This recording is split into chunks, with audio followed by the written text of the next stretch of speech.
Hey, summertime and the living is easy. If you're in central Pennsylvania, check out Pennsylvania's newest casino, Parks Casino in Shippensburg. It's also a great place for you to go if you're in Western Maryland, Northern Virginia, South Central PA, towns like Hagerstown, Winchester, Chambersburg, Martinsburg, and many, many more. You can get lucky in no time at Pennsylvania's newest casino, the all-new Parks Casino in Shippensburg, close to Harrisburg. 500 state-of-the-art slot machines, 48 live dealer electronic table games featuring blackjack, roulette, and more.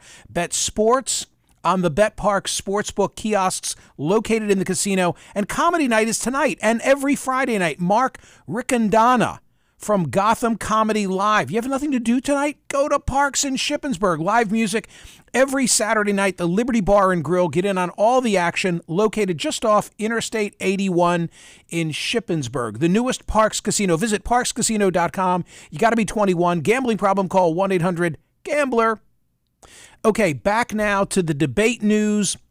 Last night was, I have to say this at the outset, really a cool event for what we did via Zoom. I keep wanting to say via YouTube, but we had a mingle event, and it turned out great. The only hiccup that we had is that we exceeded the audience that we could host.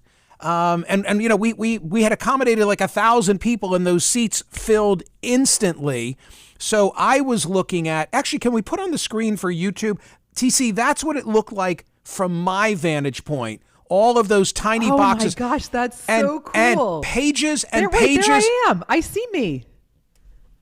I don't even see me. All I know is you were flush. You're in the very middle. Like TC was out to dinner all flush and I was out to dinner. Happy. I was literally...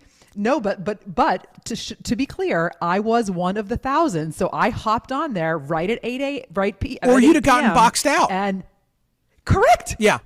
Correct. Yeah. I was getting texts from my friends saying, I can't get in. I was like, I'm so sorry. So it was great. I was leaving a restaurant. People really enjoyed it. And for about 40 minutes, I both provided some last minute debate thoughts and then entertained questions and comments from the audience. And it was a great mingle experience. Let me just say to PJ, who's in studio with me today from Creative, we're going to need a bigger boat. Like, we went back and forth yesterday. We didn't know how many to expect.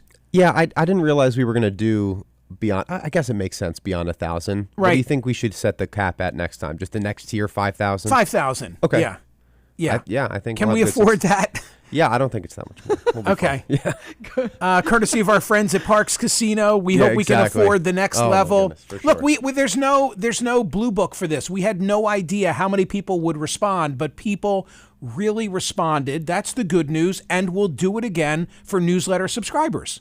Okay? Beautiful. Ladies and gentlemen, I rarely remember to tell you this, but please follow me on Twitter. If you'd followed me on Twitter last night, you would have gotten my real-time comments pertaining to the debate. TC, can we go through some of these?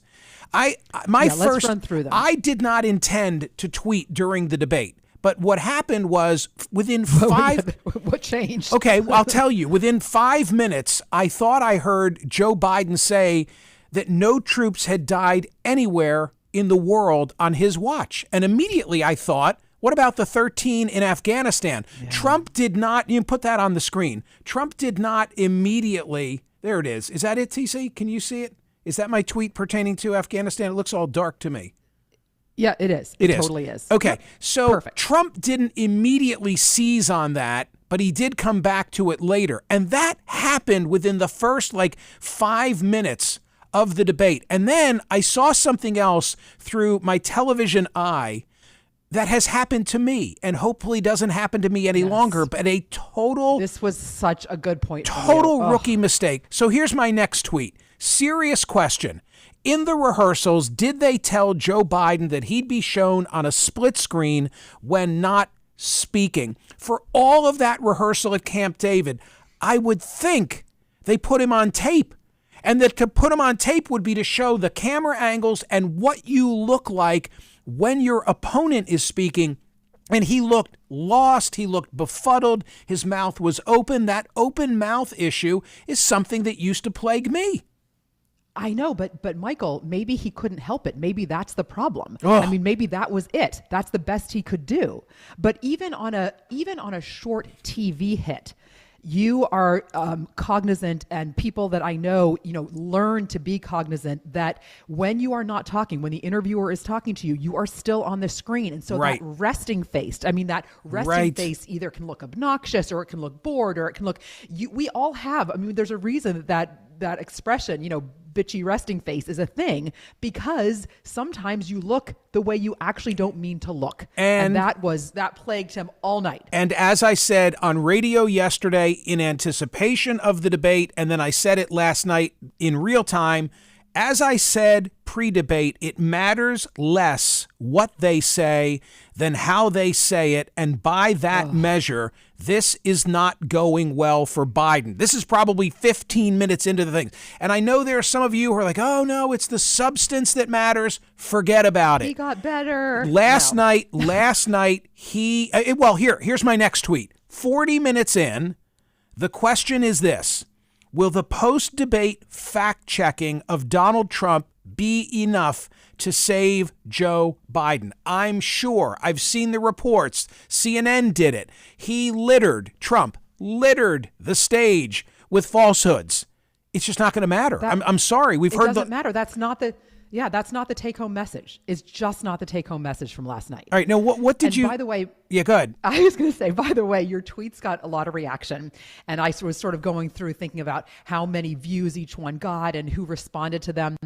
Kind of an interesting and rather snarky comment from Roger Stone. Everyone remembers Roger Stone. Yeah. So you put that about Roger the fact Stone, check who of Donald Trump, who, wait a minute, used to routinely name me as one of the best dressed in television. I don't know how he would feel about my short sleeve shirt today, but okay. I know exactly how he would feel about your short sleeve shirt today, but that was not what he commented on last night. Go ahead. He tweeted back to you, your, all caps, YOUR candidate. I assume he means Biden, because oh my God, tell that to the people who every Saturday are livid with me. I know. Go ahead. I didn't mean to interrupt. I'm dying here. Your candidate lied about injecting bleach. Very fine people, losers and suckers. Lying is what you do at CNN. Wear it, you pint-sized little bitch. What? Roger called me a pint-sized little bitch? He did. So that's where we are. Oh my God. That's the level of discourse that was happening last night. It was that kind of a night. What Roger was drinking, but that was part of it. How about this from yours truly? At a certain point in the debate, I tweeted, "Hello at no labels." Mm-hmm.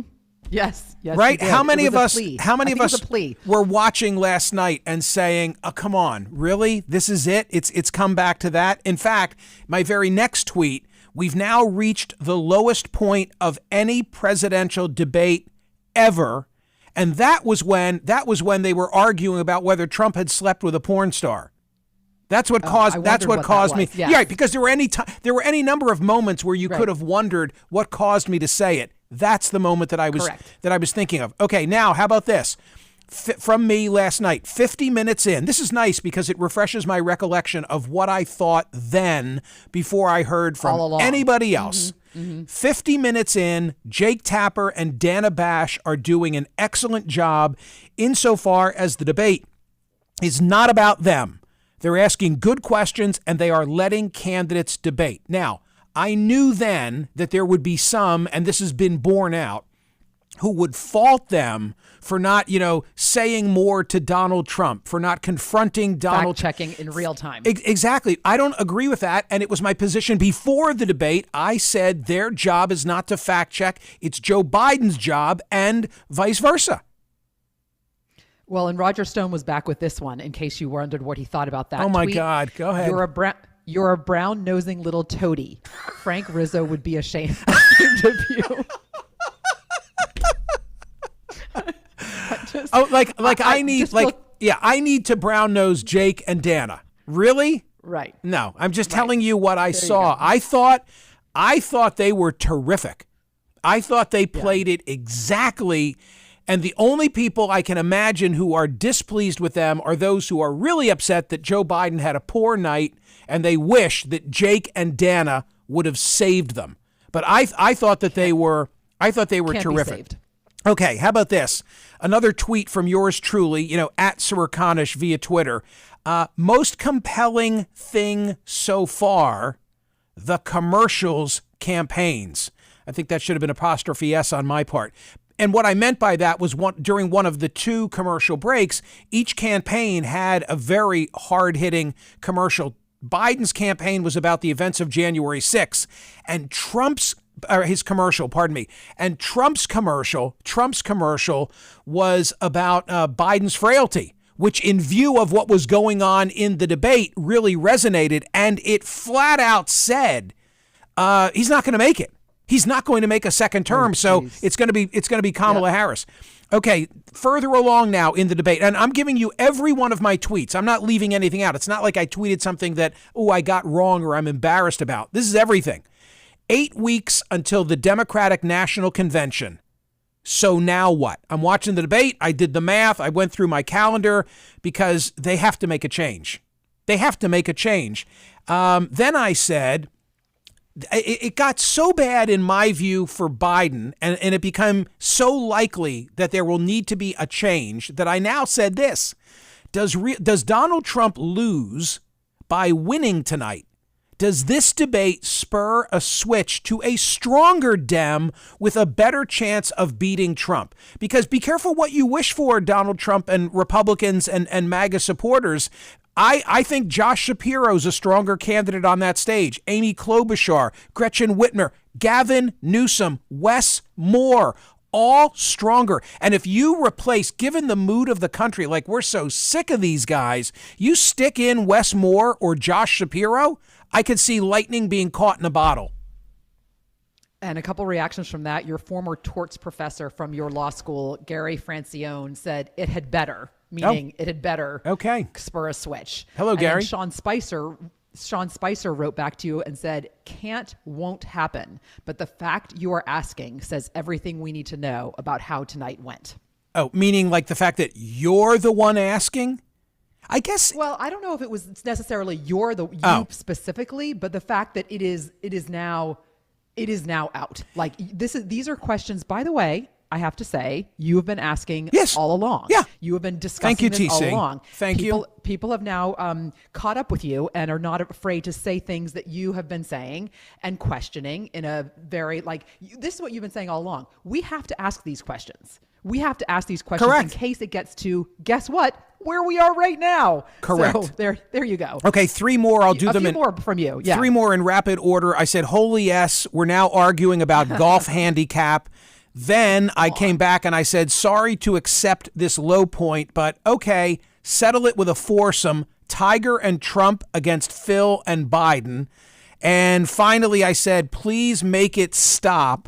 We were promised that it would only be 90 minutes. And I think that was my most popular tweet of the night. Follow me, please, on Twitter. More headlines now from the Friday edition, of the newsletter. It's all about the debate. TC, we ran through my whole Twitter feed. Everybody knows what I thought of the debate last night. And now we've assembled a lot of other just good reaction.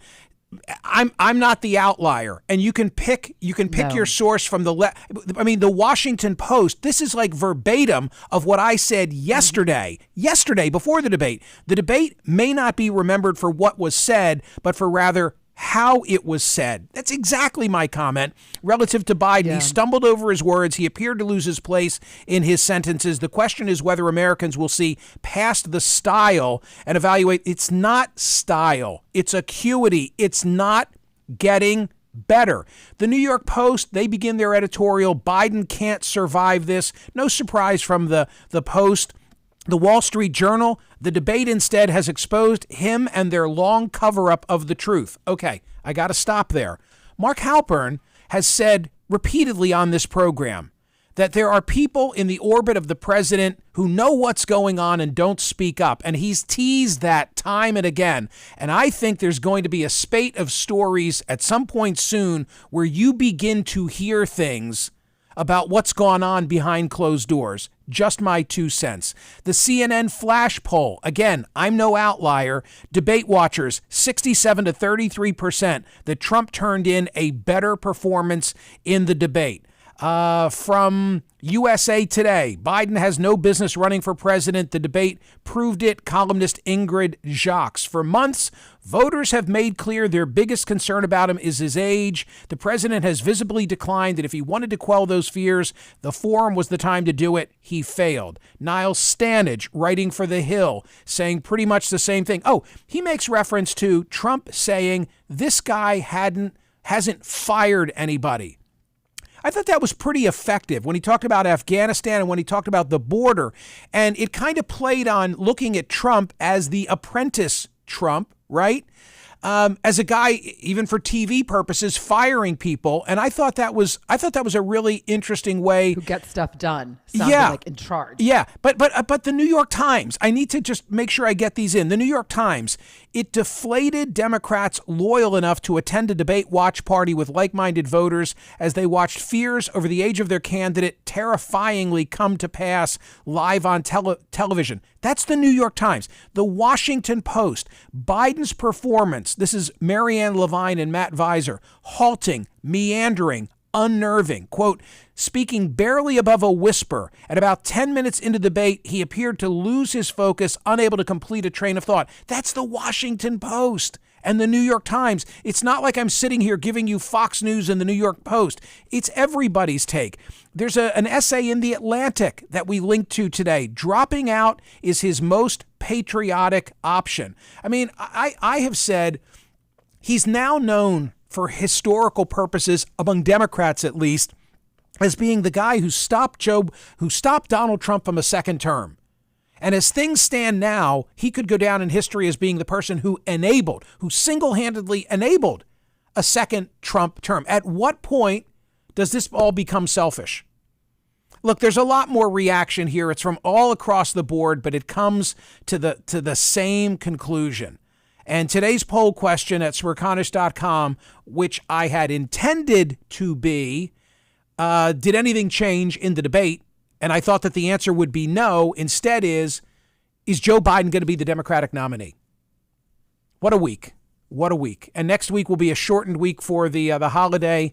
And then Trump's going to get sentenced and the Republicans are going to have their convention and we're going to pick a vice presidential candidate and then it'll be the Democratic National Convention. There will be no rest for the weary this summer. TC After Dark, quick word about what you got. Oh, no, please. It is all about the debate. But if you want a break, take a listen to TC After Dark with some Chat GPT and take me on a walk with you. Okay, take TC on a walk with you as she analyzes Chat GPT. Tomorrow, I will be doing YouTube Live at 7:30 in anticipation of the CNN program, which airs at 9 a.m. I was going to write a commentary yesterday about the poll result that showed that there's more concern over Biden protecting democracy than Trump. Yes, you heard that right. I'm so glad I didn't invest the time because this would have been one of those days where I'd be tearing up all the scripts. Instead, I've got to be focused on the debate tomorrow. Hope you'll be watching. Go vote on the poll question. Have a nice weekend.